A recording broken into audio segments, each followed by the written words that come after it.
tere õhtust, maailm on imeline. Kas on see võimalik ühest tühja teha? Ja nii on ka tänases saates ime tabamine me kohtume sellise inimesega, kelle nimi on Anskan Toss. See on tõesti inimene, kes on teinud ei milleski midagi ja mis see on loomulikult loomajad ja mitte ainult esimene loomajad, vaid ta on teinud loomajad juba mitu tükki. Nii siis täna õhtu teie kodudes, härra Anskan Toss. Ja et alustada tänast saadet kohe suure hooga, hea tempoga, läheme kohe kõige põnevama küsimuse juurde. Mis number kindlad teil on? No poisid, mul ei ole naljatuju teiega siin naljada, mul on praegu tööpool, see on standardne number, see on kõikides Euroopa loomades kasutatakse just nimelt täpselt neid sama, et siin selles mõttes ei olegi. Võib-olla, ütleme 4, kui te rahuldab see number. Te teete oma tööd armastusega?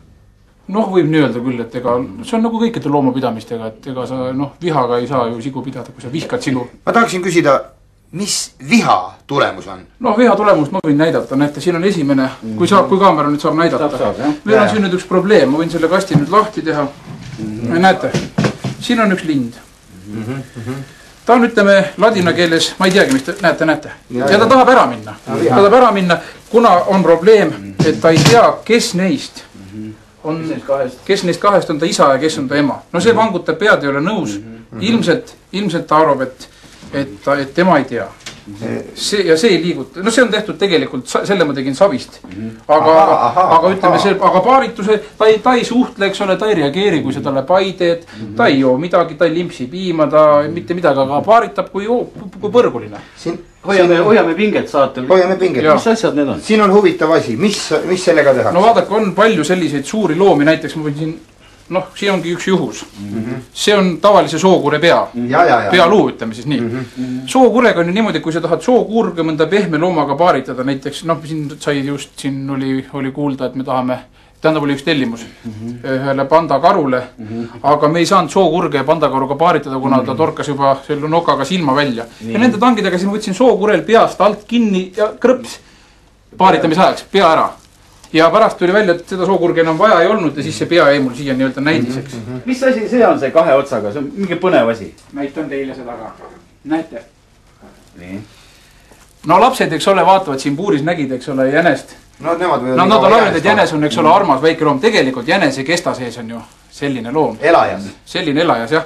Ja et kodujänes ei muutuks lapsele ohtlikuks, siis täpselt samamoodi nagu hambatohter teete alguses need vahed, koogite lahti, teete suured vahed. Ja mul on tegelikult üks tööriistakast siin algus on haamer sees. Koputate tal need hambad välja suust. Ma tahaks sellist asja küsida, kui tohib, et saade ei kaotaks hoogu. Jah, prooviks küll hea meelega, ühte ainult. Et saade hoogu ei kaotaks, tahaks küsida, aga mul läks küsimus meelest. Jaa, aga võin siis vastata. Nii. Ütleme niimoodi, et sellele on veel õhk sisse puhumata. Et sellest jah, telliti ühte kohvikusse.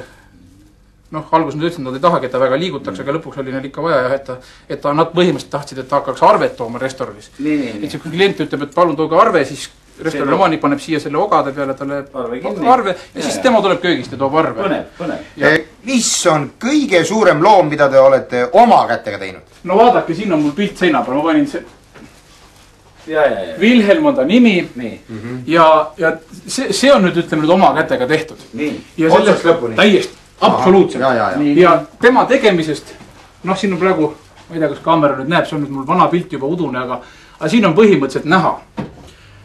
See ei ole midagi muud kui vana IS 350 külgkorviga mootorratta, ilma mootori ja sassiita karkass. See on tavaline rohukonn. Nii, konna panime siis niimoodi seljali muru peale ja sõitsime tast nii kaua mootorrattaga üle, kuni ta läks täitsa lahti, eks ole. Nii, ja siis siit leidsime sellise väike, otsin on see väike punane mummu.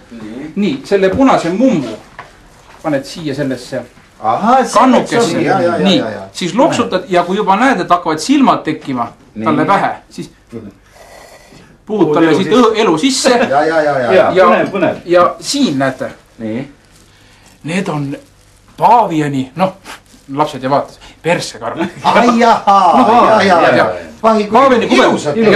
Ja need kleebid talle siis pähe. Sellele konnale pähe. Ja Pärdik. Pupti, tal on muidugi praegu ainult pea ja kasv hästi väiksed jalad. Aga ta liigub kiiresti ja kui teil on mahti, eks te võite minna proovida, äkki leiate ta jooksmas. Aga ta on suur, ta on 6 meetrit on tal pikkust. Ja kaalub ta meil rohkem kui meie väike Anni. Anni on siis meie elevant. Anskan Toss, mina tahaks teie käest küsida saate lõpetuseks ühte asja. Te olete aastaid tegelenud loomade, kuidas ma ütlen siis, aretamisega, eksperimenteerimisega. Kas on ka vahel kahju, kui midagi aia taha läheb? Ikka on kahju. Aitäh. Eks see teeb tuju kurvaks. Muidugi seda tööd on palju tehtud ja eks seda looma ja aeda on ka kogu aeg edasi tõstetud. Sest see, mis minu arvates võib-olla tundub täiesti absurdne või ebardlik värdjas. Mina tõstan ta nii-öelda aia taha, aga juba tuleb hommikul looma direktor ja tõstab aeda edasi. Ja ütleb juba inimestel, vot meil on jälle üks uus loom. Ta minuga ei kooskõlastagi. Mina alustasin täpselt ei teagi, mis meil siin juba kõik on.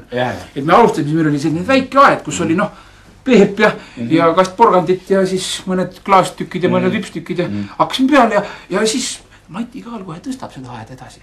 Ja nüüd on see juba peaaegu siin hektarid.